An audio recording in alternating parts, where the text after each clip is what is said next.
तो भाई C7 के बिल्ड में बड़े लोगों ने बोला भरी हुई कैबिनेट में, एक बिल्ड वाली कैबिनेट में वीडियो बनाया करो, तभी थोड़ा ऑन हैंड्स एक्सपीरियंस मिलता है। तो इसमें C5 का मेरे पास ऑर्डर आया, तो मैंने सबसे पहले इनको बोला कि यार मैं वीडियो बनाने वाला हूँ, कस्टमर को रिक्वेस्ट कर थोड़ी देर वेट करो, क्योंकि ये कैबिनेट एक धासु कैबिनेट है और ये ऑलमोस्ट 1 लाख रुपीज के बिल्ड में भी यूज हो सकती है एंड अपवर्ड जितना मर्जी जा सकते हो। ये वाला बिल्ड है 2 लाख रुपए का। इसमें मैं क्या क्या यूज कर रहा हूँ वो मैं आपको बताने नहीं वाला, वो इंस्टाग्राम पे जाके देखो। अगर आपने इंस्टाग्राम पे मेरे को फॉलो नहीं किया हुआ, द आईडी इज computerhut.in, वहां पे अपने सारे पीसी बिल्ड्स डालता हूँ, Q&As में असिस्ट करता हूँ। अगर आपको कोई दिक्कत परेशानी आ रही है वहां पे आपको हेल्प करता हूँ। अगर फॉलो नहीं किया हुआ जाओ करो, और यूट्यूब पे आ गए तो सब्सक्राइब भी करके जाना। चलो वीडियो को स्टार्ट करते हैं। इस कैबिनेट के बारे में बात करेंगे डिटेल मोटा बताऊंगा आपको कि आपको क्यों लेनी चाहिए और क्यों नहीं, और किस चीज में अवॉइड करना है, कौन से केस में लेना है।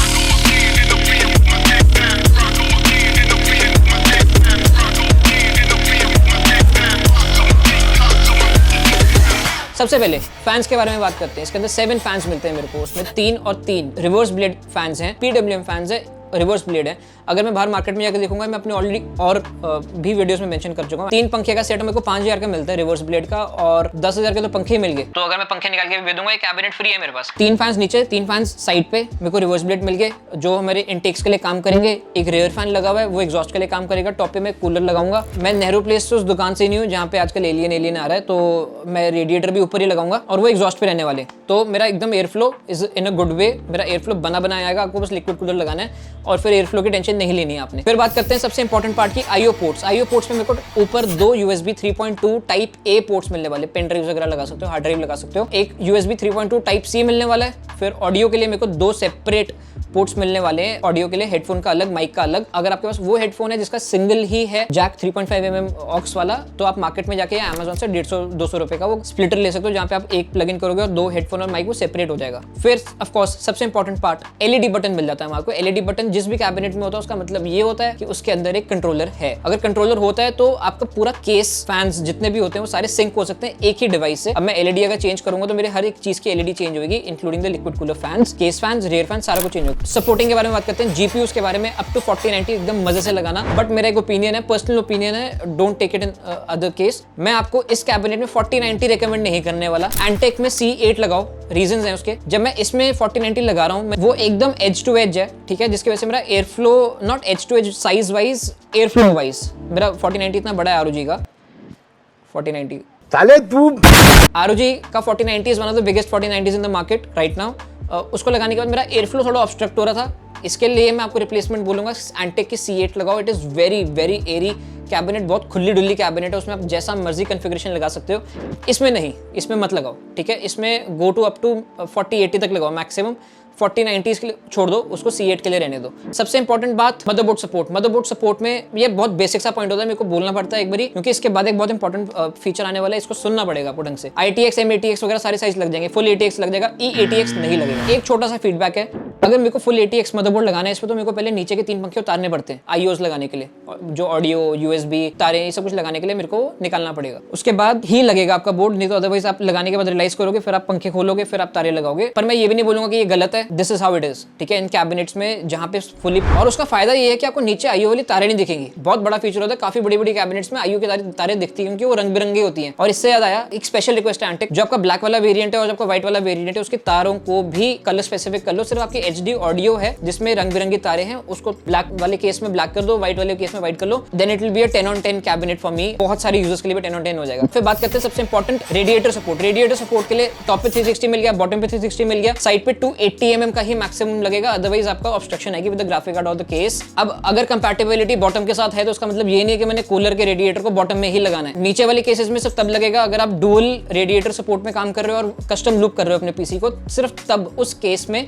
दोनों साइड रेडिएटर लगेगा। फिर बात करते हैं स्टोरेज डिवाइसेस के बारे में, क्योंकि बड़े फोटोग्राफर्स, एडिटर्स बोलने वाले हैं कि यार सुंदर वाली कैबिनेट्स में हमेशा स्टोरेज डिवाइसेस का पंगा होता है कि एक ही हार्ड ड्राइव लगा सकते हो। देखो ऐसा ही होने वाला है, या तो तुम 3.5 इंचेस वाली ड्राइवों को छोड़ दो, ठीक है, या फिर तुम कॉम्प्रोमाइज करना शुरू कर लो। इतने सुंदर कैबिनेट लगाने के बाद आपको कॉम्प्रोमाइज करना पड़ेगा। सो व्हाट, बहुत ज्यादा कॉम्प्रोमाइज नहीं करना। एक 3.5 इंचेस की ड्राइव लग जाएगी बैक पे। इसका बैक पैनल जैसे ही खोलोगे, आपको एक पावर सप्लाई श्राउड के नीचे एक शीट है बेसिकली, उसको वो आपको निकालना पड़ेगा पीसी में इंस्टॉलेशन करने के लिए, और उसी के फ्रंट पे 2 आपके SATA ड्राइव्स लग जाएंगे, उसके बैक पे एक 3.5 इंच ड्राइव लग जाएगी। और अगर आपको एक और लगानी है तो you will have to compromise one of your fans from the bottom side, वो 120 mm निकाल के उसकी जगह हार्ड ड्राइव लगा सकते हो।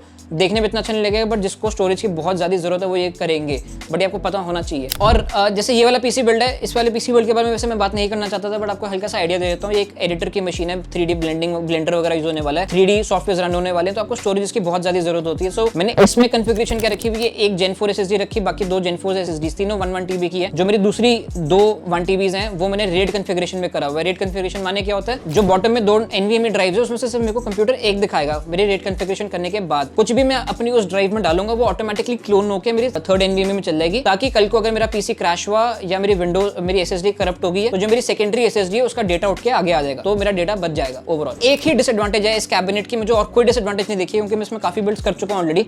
वीडियो के बारे में आइडिया मेरे को बहुत देर बाद आया था।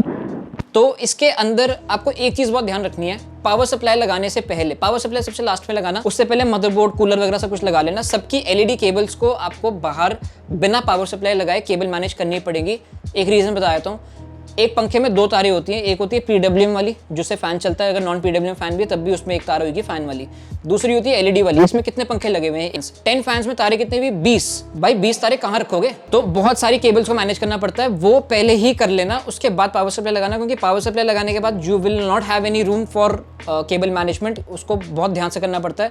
और एक और चीज, केबल मैनेजमेंट का कवर अप एक और है, अब सारा जो आपका एक्स्ट्रा केबल्स का लॉट है उसको नीचे प्लेस करना अंडर द पावर सप्लाई, क्योंकि उसको वहाँ पे कुछ भी नहीं रखने वाले आप, वो खाली रहने वाला है। वहाँ पे लगाओ अपनी सारी एक्स्ट्रा तारें, और जो ब्रैकेट के बारे में हम बात कर रहे थे, स्टोरेज डिवाइसेस के बारे में, उसको लगाओ जिससे आपके सारे नीचे रखी हुई तारें छुप जाएंगी, so it will look clean. ये कैबिनेट मेरे को बहुत अच्छी लगती है for a lot of reasons, क्योंकि यार पैसा कम खर्च होता है आपका। आप खुश हो तो 6000 के कैबिनेट देख के, उसके अंदर पंखे होते हैं बकवास, PWM भी नहीं होते, लाइटें भी नहीं होती, अगर लाइटें होती हैं वो LGBT वाली होती है। Invest in a good case and good fans, क्योंकि लास्ट में आप 2 साल बाद 3 साल बाद जब अपग्रेड करने जाते हो, cabinet is the last thing you choose to upgrade, तो पहले गो में ही अच्छा कैबिनेट लगाओ, it will be a good to go cabinet. So thank you so much for watching the video guys. अगर आपको कोई भी फीडबैक है प्लीज नीचे कमेंट्स में बताओ, दिस इज ओपन फोरम, आपके फीडबैक से ही हम ग्रो हो पाएंगे। और तो कमेंट करो, लाइक करो, और अच्छा लगा अपने फ्रेंड्स के साथ शेयर करो। और अगली बार पीसी बिल्ड करा रहे होगे, just give us a call, will recommend you the best components you can go for. Also we ship pan India, पूरे इंडिया में हमारे पीसीज आते हैं। ये वाला इनफैक्ट चंडीगढ़ के लिए ही है,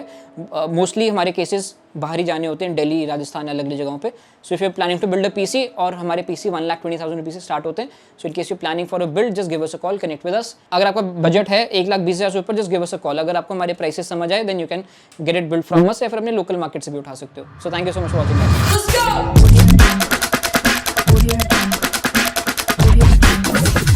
Audio Jungle.